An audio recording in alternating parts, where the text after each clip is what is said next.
సౌమ్య, నేనిప్పుడే వస్తాను.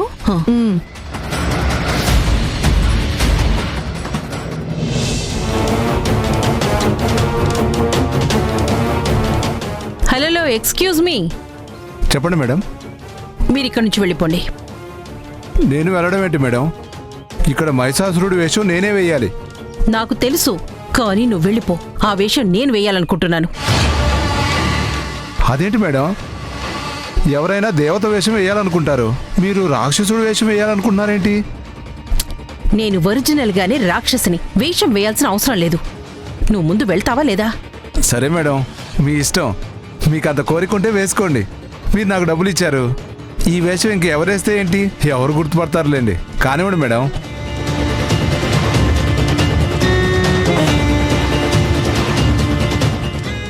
ఎవరికి చెప్పద్దు. అలాగే మేడం. వెళ్ళు, వెళ్ళు.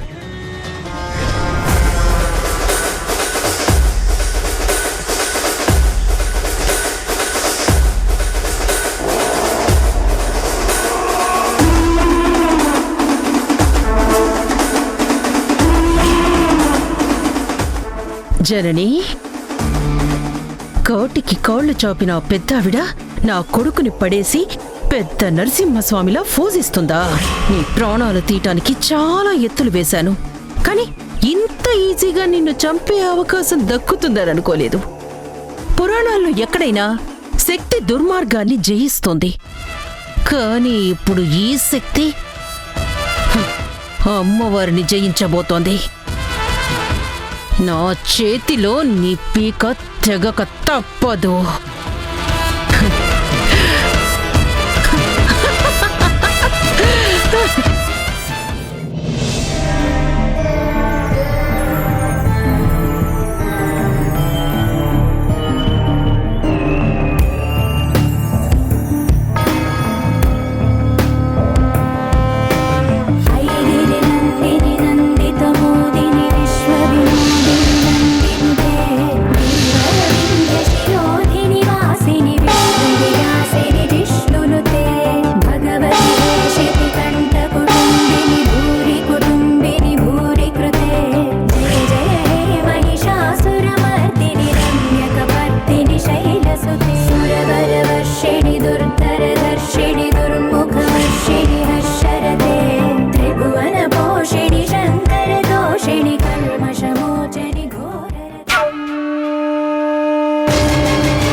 ఏయ్, నన్ను జయించటం మహాపురుషుల వల్లే సాధ్యం కాలేదు.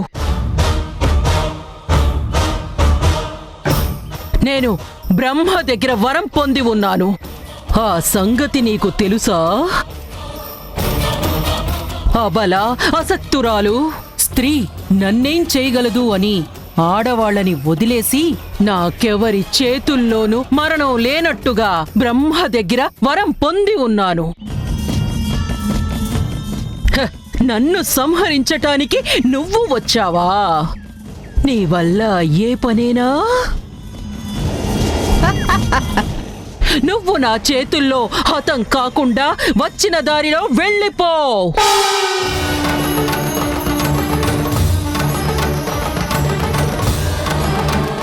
పాపాత్ములకి అహంకారం తలకెక్కినప్పుడు భగవంతుడు అవతారాలు ఎత్తాల్సొస్తుంది. ధర్మ సంస్థాపనార్థం సంభవామి యుగే యుగే. పాపం పెచ్చుమీరినప్పుడు, పాపాత్ముల విచ్చలవిడితనం హెచ్చిమీరిపోయినప్పుడు భగవంతుడు దుర్మార్గుల్ని అంతం చెయ్యడానికి అవతరిస్తాడు. వరం పొంది నన్ను ఎవరు చంపలేరని విర్రవీగుతున్నావు కాబట్టే త్రిమూర్తులు నీ సంహారానికి నన్ను ఎంపిక చేశారు. నీ చావు మూడే నీకు నిర్లక్ష్యం ఎక్కువైంది. అందుకే నేను దుర్గావతారంలో నీ సంహారానికి రావాల్సొచ్చింది. నువ్వు ఏ రూపంలో వచ్చినా ఎవ్వరిని వేడుకొని నువ్వెంత బలం తెచ్చుకున్నా నువ్వు అబలవే. నన్ను నెగ్గడం నీ వల్ల కాని పని. నీకు నాకు మధ్య మాటలేంటి? నీ శక్తియుక్తులు నువ్వు ప్రదర్శించు, నా శక్తి సామర్థ్యాలు నేను చూపిస్తాను. నీ బలం గెలుస్తుందో నా బలం గెలుస్తుందో ఇప్పుడే తేల్చుకుందాం.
गिरि नन्दिनि